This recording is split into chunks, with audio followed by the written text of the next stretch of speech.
આપ જોઈ રહ્યા છો સનાતન ન્યૂઝ નેટવર્ક જૂનાગઢ। કેન્દ્રીય રાજ્ય નાણામંત્રી શ્રી ભાગવત કરાડ જૂનાગઢના નવાગામ ખાતે વિકસિત ભારત સંકલ્પ યાત્રામાં સહભાગી થયા। વિકસિત ભારત સંકલ્પ યાત્રાના માધ્યમથી ભારતને મજબૂત અને વિકસિત રાષ્ટ્ર બનાવવાની એક ચળવળ શરૂ થઈ છે। વિકસિત રાષ્ટ્રના નિર્માણ માટે શાસન પ્રશાસનની સાથે જનતાની ભાગીદારી જરૂરી। પ્રધાનમંત્રી જન ધન યોજનાના હેઠળ દેશના 52 કરોડ લોકોના બેંક ખાતા ખોલવામાં આવ્યા। પારદર્શક રીતે લોકોને વિવિધ યોજનાઓ હેઠળનો લાભ મળે છે। કેન્દ્રીય રાજ્ય નાણામંત્રી શ્રી ભાગવત કરાડ જૂનાગઢ જિલ્લામાં 1.25 લાખથી વધુ લોકો વિકસિત ભારત સંકલ્પ યાત્રામાં સહભાગી બન્યા। 55,000 જેટલા લોકોનું હેલ્થ ચેકઅપ અને 30,000નું ટીબી સ્ક્રીનિંગ પણ કરાયું। જૂનાગઢ તારીખ 10/8 કેન્દ્રીય રાજ્ય નાણામંત્રી શ્રી ભાગવત કરાડ જૂનાગઢના નવાગામ ખાતે વિકસિત ભારત સંકલ્પ યાત્રામાં સહભાગી થતા જણાવ્યું કે આ યાત્રાના માધ્યમથી ભારતને મજબૂત અને વિકસિત રાષ્ટ્ર બનાવવાની એક ચળવળ શરૂ થઈ છે। ત્યારે વિકસિત રાષ્ટ્રના નિર્માણ માટે શાસન પ્રશાસનની સાથે તેમણે જનતા ભાગીદારી ખૂબ જરૂરી ગણાવી હતી। આ પ્રસંગે તેમણે કેન્દ્ર રાજ્ય સરકારની જન કલ્યાણકારી યોજનાઓના લાભોનું વિતરણ કરતા કહ્યું કે ભારત દુનિયાનું માર્ગદર્શિત કરનારું અને અગ્રીમ હરોળનું રાષ્ટ્ર બને તે માટે પ્રધાનમંત્રી શ્રી નરેન્દ્રભાઈ મોદીના નેતૃત્વમાં સૌના સાથ વિશ્વાસ અને પ્રયાસ સાથે કામ કરવામાં આવી રહ્યું છે।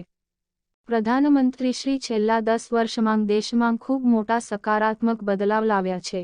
તેમણે આ બદલાવોનો ઉલ્લેખ કરવાની સાથોસાથ જન કલ્યાણકારી યોજનાઓનો લાભ લોકો સુધી લાભ પહોંચ્યાનો પ્રતિભાવ મેળવતા કહ્યું કે પ્રધાનમંત્રી જન ધન યોજનાના માધ્યમથી દેશના 52 કરોડ લોકોના બેંક ખાતા ખોલવામાં આવ્યા છે, જેમાં રૂપિયા 2,40,000 કરોડ જમા છે। આ બેંક ખાતાના માધ્યમથી પારદર્શક રીતે લોકોને વિવિધ યોજનાઓ હેઠળની સહાય મળે છે। કલેક્ટર શ્રી અનિલકુમાર રાણાવસિયાએ વિકસિત ભારત સંકલ્પ યાત્રાની ફળશ્રુતિઓ આપતા જણાવ્યું કે આ યાત્રા જિલ્લાના 411 ગામોમાં ફરી ચૂકી છે। વિવિધ યોજનાઓના 100% સેચ્યુરેશનના લક્ષ્યાંક સાથે પ્રશાસન દ્વારા કામ થઈ રહ્યું છે। આ યાત્રા દરમિયાન અત્યાર સુધીમાં 1.25 લાખથી વધુ લોકો સહભાગી બન્યા છે।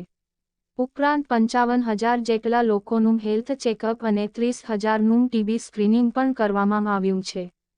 આ પ્રસંગે જિલ્લા વિકાસ અધિકારી શ્રી મિરાન પરીખ, તાલુકા પંચાયતના પ્રમુખ મંજુલાબેન ઠુમ્મર, બાંધકામ સમિતિના ચેરમેન શ્રી દિનેશભાઈ મૈતર, જિલ્લા પંચાયતના સદસ્ય શ્રી અંકભાઈ ભોજક, અગ્રણી શ્રી પ્રવીણભાઈ ઠુમ્મર, જિલ્લા ગ્રામ વિકાસ એજન્સીના નિયામક શ્રી જાડેજા, નાયબ જિલ્લા વિકાસ અધિકારી મીરાબેન સોમપુરા સહિતના પદાધિકારી અધિકારી અને ગ્રામજનો ઉપસ્થિત રહ્યા હતા। અહેવાલ વલ્લભભાઈ પરમાર, सनातन न्यूज नेटवर्क जूनागढ़।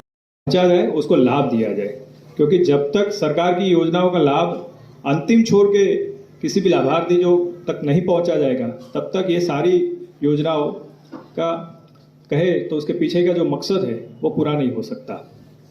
बहन ने जिस तरह से अपनी स्टोरी यहाँ बयां की, उससे आप समझ सकते हैं कि इस देश में, देश के लोगों में किस तरह से एक विश्वास का वातावरण पैदा हुआ है। पहले हम ये सोचते कि भाई फॉरेन में जैसे वेस्टर्न कंट्री है, यूरोप है, अमेरिका है, वो हमसे किस तरह से आगे है, हम तो पीछे रह गए, लेकिन आज इस देश में एक विश्वास का वातावरण हुआ है। ये गाड़ी को विकास की गाड़ी यानी मोदी की गारंटी की गाड़ी भी कहलाते हैं। आते ही आप सभी लोगों ने इस गाड़ी का स्वागत किया और इस अवसर पर मंच पर उपस्थित हमारे लोकप्रिय सांसद राजेश भाई चुड़ासमा, हमारे सरपंच अगर इतने एजुकेटेड है तो हमारा भारत विकसित बन सकता है। आप सभी को पता है हमारे देश के यशस्वी प्रधानमंत्री पिछले 10 साल में भारत में एक बदलाव लाया है और बदलाव ऐसा है ये भारत को नया भारत बनाना चाहते हैं। नया भारत जो विकसित भारत हो, जिस भारत में सभी इंफ्रास्ट्रक्चर अच्छा हो और सिर्फ इंफ्रास्ट्रक्चर ही नहीं तो सभी मानव चाहे वो महिला हो पुरुष हो विकसित हो, एजुकेटेड हो, सभी को काम मिले, ऐसा एक विकसित भारत को बनाने का काम प्रधानमंत्री जी के नेतृत्व में हो रहा है। उसमें आपकी भी भागीदारी होना जरूरी है। और आपकी भागीदारी कब हो सकती है? जो अलग अलग स्कीम्स है, जो आपके विकास के लिए है, ये देहात के विकास के लिए है, ये स्कीम में आपका पार्टिसिपेशन होना जरूरी है, जिसके माध्यम से ये छोटे बच्चों का फ्यूचर